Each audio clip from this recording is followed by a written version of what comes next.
आप सभी देशवासियों को हमारे टीम के तरफ से नए साल की ढेरों सारी शुभकामनाएं।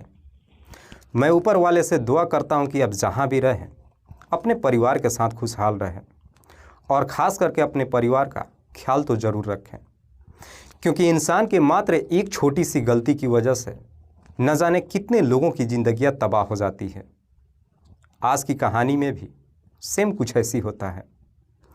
एक पिता अपनी बच्ची की लाड प्यार से परवरिश ही नहीं करता है, बल्कि उसे पढ़ा लिखा कर सिपाही बनाता है। लेकिन लड़की को नौकरी करते हुए अभी 2 साल भी नहीं गुजरा था कि एक दिन उसकी हत्या कर दी जाती है और फिर पिता का सपना सिर्फ सपना ही बन के रह जाता है। नमस्कार, आदाब, मैं हसमुद्दीन और आप देख रहे हैं सफ़र क्राइम तक। आज की जो सच्ची घटना मैं आपको सुनाने वाला हूँ, ये घटना है भारत की राजधानी दिल्ली शहर की। उत्तरी पूर्वी दिल्ली का एक इलाका पड़ता है पतपड़गंज, और इसी पतपड़गंज थाने में पोस्टेड है एसआई प्रीति अहलावत। प्रीति, जिसकी उम्र है लगभग 26 साल, जो रोहिणी इलाके में एक किराए का कमरा लेकर रहती है।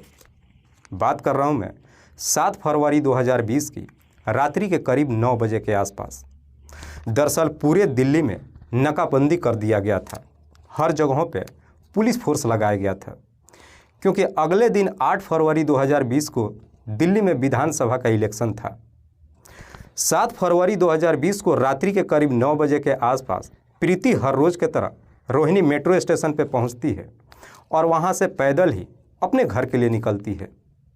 लेकिन जैसे ही मेट्रो से लगभग 50 मीटर दूरी पर जाती है, पीछे से एक व्यक्ति आता है और प्रीति के ऊपर एक पर एक 3 गोलियां चला देता है, जिसमें से 2 गोली प्रीति को लग जाती है और एक गोली बगल से गुजर रही एक कार के पिछले शीशे पे जाकर लग जाती है।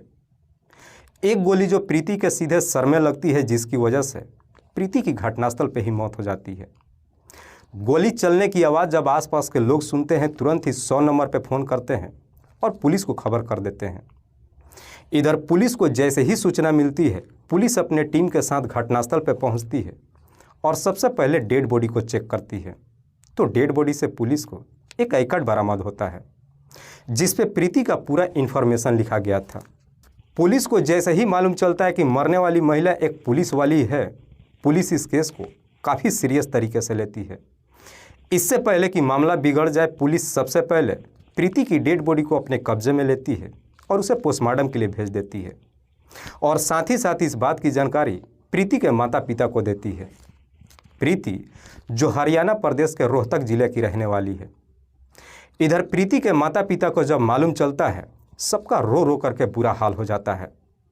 पुलिस इस केस को जल्द से जल्द सॉल्व करने के लिए उसी रात को ही एरिया का सीसीटीवी चेक करती है। सीसीटीवी को जब चेक करती है तो मालूम चलता है कि उस सीसीटीवी में एक व्यक्ति जो प्रीति के पीछे की तरफ से आता है, उस पर गोली चलाने के बाद वहाँ से थोड़ी दूर पे एक कार के पास जाता है और कार से रवाना हो जाता है।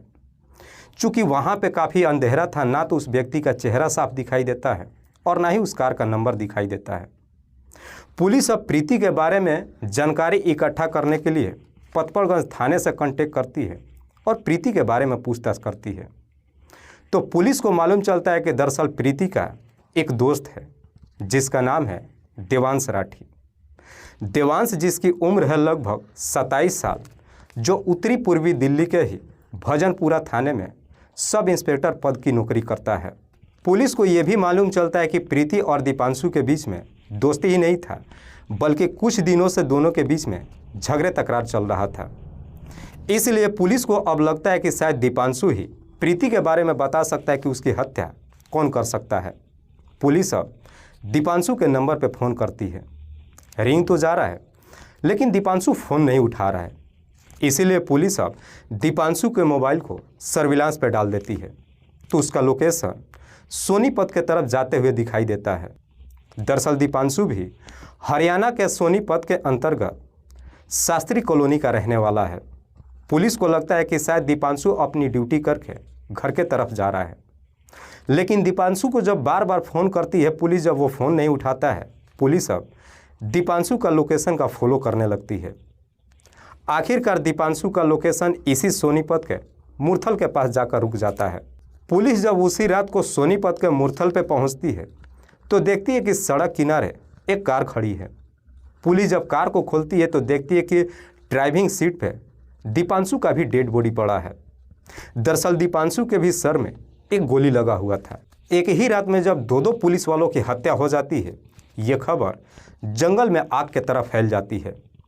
लेकिन पुलिस जब दीपांशु की डेड बॉडी को चेक करती है तो मालूम चलता है कि दीपांशु अपने ही रिवॉल्वर से खुद को गोली मार लिया था। पुलिस दीपांशु की भी डेड बॉडी को अपने कब्जे में लेकर पोस्टमार्टम के लिए भेज देती है और इस बात की जानकारी उसके पिता और माता को देती है। दीपांशु के पिता का नाम है दयानंद राठी। दयानंद जो हरियाणा पुलिस में ही सब इंस्पेक्टर के रिटायर्ड ऑफिसर हैं। इस बात की जानकारी जब दीपांशु के घर परिवार वालों को मालूम चलता है, वो भी सब घटनास्थल पर पहुंचते हैं। लेकिन पुलिस जब प्रीति के हत्या के बारे में उसके माता पिता से पूछताछ करती है तो प्रीति के माता पिता कहते हैं कि साहब, मेरी बच्ची की हत्या किसी और ने नहीं बल्कि दीपांशु ने ही किया है, क्योंकि दीपांशु पिछले कई महीनों से मेरी बेटी को परेशान कर रहा था। हमने उसे कई बार समझाने की कोशिश किया था। पुलिस को भी लगता है कि शायद दीपांशु ने ही प्रीति की हत्या किया है और खुद को भी ख़त्म कर लिया है। लेकिन पुलिस के लिए अब ये जानना बिल्कुल ज़रूरी था कि आखिरकार सच्चाई क्या है। पुलिस जब इन दोनों की जांच पड़ताल करती है तो मालूम चलता है कि दीपांशु की ज्वाइनिंग साल 2018 में होती है। दीपांशु जब अपनी ट्रेनिंग करने के लिए जाता है तो ट्रेनिंग के दौरान ही दीपांशु की मुलाकात प्रीति से होती है। दरअसल दीपांशु और प्रीति जो दोनों एक ही बैच के हैं, ट्रेनिंग के दौरान ही दीपांशु और प्रीति के बीच में दोस्ती हो जाती है। उसके बाद से जैसे ही दोनों अपनी अपनी नौकरी पे पोस्टेड हो जाते हैं, अक्सर फ़ोन के जरिए बातचीत करने लगते हैं। बातचीत करते करते आखिरकार दीपांशु और प्रीति के बीच में प्रेम प्रसंग शुरू हो जाता है। जैसे ही दोनों के बीच में प्रेम प्रसंग शुरू हो जाता है, उसके बाद से जब भी इन दोनों को मौका मिलता है अक्सर एक दूसरे के साथ जहाँ तहाँ घूमते भी हैं। लेकिन जैसे ही दोनों का प्यार का परवान चढ़ जाता है, दीपांशु और प्रीति शादी करने का फैसला कर लेते हैं। प्रीति दीपांशु से कहती है कि भले ही हमने एक दूसरे से लव किया है, लेकिन हमारी शादी अरेंज मैरिज होगी। हम अपने प्यार के बारे में अपने माता पिता से कहेंगे और रीति रिवाज के तहत शादी करेंगे। दीपांशु भी प्रीति की बात मान लेता है। उसके बाद से दोनों अपने अपने घर परिवार वालों से अपने प्यार के बारे में बताते हैं। दोनों के घर परिवार वाले इस शादी का मंजूरी भी दे देते हैं, क्योंकि दोनों के घर परिवार वाले अच्छा खासा शिक्षित भी थे। जैसे ही दोनों के घर परिवार वाले इस शादी का मंजूरी दे देते हैं, उसके बाद से दीपांशु और प्रीति अक्सर एक दूसरे से मुलाकात करने लगते हैं। पर जैसे ही कुछ महीने का और समय गुजरता है, दीपांशु के अंदर काफ़ी बदलाव आ जाती है। दरअसल दीपांशु प्रीति से शादी से पहले ही पति के जैसा हक जताना शुरू कर देता है, जो प्रीति को बिल्कुल अच्छा नहीं लगता है। प्रीति दीपांशु को मौका भी देती है कि आगे चल करके दीपांशु के अंदर कुछ बदलाव आ जाएगा। पर जैसे जैसे समय गुजरता है, दीपांशु के अंदर कोई बदलाव नहीं आती है। इसीलिए अब प्रीति भी सोचने पर मजबूर हो जाती है। प्रीति को लगता है कि शायद दीपांशु से शादी करके वो बहुत बड़ी गलती करेगी, क्योंकि अभी जब दीपांशु उसके ऊपर इतनी सारी बंदिशें लगा रहा है तो आगे चल के उसे और भी ज़्यादा परेशान करेगा। इसीलिए प्रीति अब दीपांशु से शादी करने से साफ इनकार कर देती है। प्रीति अपने माता पिता से कहती है कि मैं अब दीपांशु से शादी नहीं करूंगी। जब इस तरह की बातें कहती है, प्रीति के माता पिता भी उससे कहते हैं कि तुम्हारी ज़िंदगी है, जैसे तुम चाहो वैसे कर सकती हो। साथ ही साथ प्रीति के माता पिता इस बारे में दीपांशु के पिता से बात करते हैं और रिश्ते के लिए इनकार कर देते हैं। जैसे ही रिश्ते के लिए इनकार कर देते हैं, इस बात की जानकारी जब दीपांशु को मालूम चलता है, वो परेशान हो उठता है। दीपांशु अब प्रीति के नंबर पर जब फ़ोन करता है तो प्रीति उसका फ़ोन भी नहीं उठाती है। जब बार बार फ़ोन करने के बाद भी प्रीति जब उसका फ़ोन नहीं उठाती है, दीपांशु कई बार पतपड़गंज थाने में भी जाता है, प्रीति से मुलाकात करने की कोशिश करता है। लेकिन प्रीति दीपांशु से मिलने के लिए साफ इनकार कर देती है। दीपांशु जब अपनी तमाम कोशिश कर लेता है, प्रीति से जब कांटेक्ट नहीं होता है, 3 जनवरी 2020 को दीपांशु प्रीति को एक मैसेज करता है। लेकिन प्रीति उस मैसेज का जवाब देने के बजाय दीपांशु का नंबर ही ब्लॉक कर देती है। उसके बाद से दीपांशु का गुस्सा अब 7वें आसमान पे चढ़ जाता है। दीपांशु को अब पूरा यकीन हो जाता है कि प्रीति अब दोबारा उसकी ज़िंदगी में नहीं आने वाली है। जब उसके बारे में सोचना शुरू करता है, दीपांशु के भी दिमाग में तरह तरह की नकारात्मक सोच आने शुरू हो जाती है। आखिरकार जब दीपांशु से बर्दाश्त नहीं होता है कि प्रीति उससे नहीं मिलने वाली है, दीपांशु गुस्से में ही प्रीति को इस दुनिया से हटाने का तय कर देता है। घटना से ठीक 3 दिन पहले दीपांशु एक केस के सिलसिले में उत्तर प्रदेश में जाता है। वहाँ से जब रिटर्न आता है तो अपनी पिस्टल और गोलियाँ ऑफिस में नहीं जमा कराता है। दरअसल दीपांशु को मालूम था कि प्रीति कितने बजे रोहिणी मेट्रो पे पहुँचती है। 7 फरवरी 2020 को रात्रि के करीब 9 बजे से पहले ही दीपांशु रोहिणी मेट्रो पे पहुँच जाता है। करीब 9:30 बजे के आसपास हर रोज़ की तरह प्रीति जब मेट्रो स्टेशन से बाहर निकलती है, पैदल ही जब अपने घर के लिए निकलती है, दीपांशु पीछे से आता है और प्रीति के ऊपर एक पर एक 3 गोलियां चला देता है, जिसकी वजह से प्रीति की घटनास्थल पे ही मौत हो जाती है।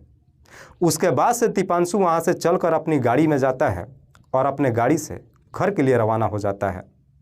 लेकिन जैसे ही सोनीपत के मुरथल में पहुंचता है, दीपांशु भी सोचने लगता है कि जब प्रीति इस दुनिया में नहीं रही तो मैं रह के क्या करूँगा। अपनी ही गाड़ी में अपने ही रिवॉल्वर से अपने सर में गोली मार लेता है, जिसकी वजह से दीपांशु की भी मौत हो जाती है। हालांकि पुलिस जब उस गाड़ी को चेक करती है, उस गाड़ी से कोई भी सुसाइड लेटर नहीं मिलता है। लेकिन दोनों का जब पोस्टमार्टम रिपोर्ट होता है तो मालूम चलता है कि जिस गोली से प्रीति को मारा गया था, उसी गोली से दीपांशु ने भी अपने आप को ख़त्म कर लिया था। दीपांशु की मात्र एक छोटी सी गलती की वजह से 2 पुलिस ऑफिसर हमेशा के लिए इस दुनिया को छोड़ के चले जाते हैं और प्रीति के पिता का सपना हमेशा के लिए सपना ही बन के रह जाता है। दोस्तों, इस पूरी घटना के बारे में आप क्या सोचते हैं? आप अपनी राय हमें कमेंट बॉक्स में ज़रूर दीजिएगा। तब तक के लिए जय हिंद, जय भारत।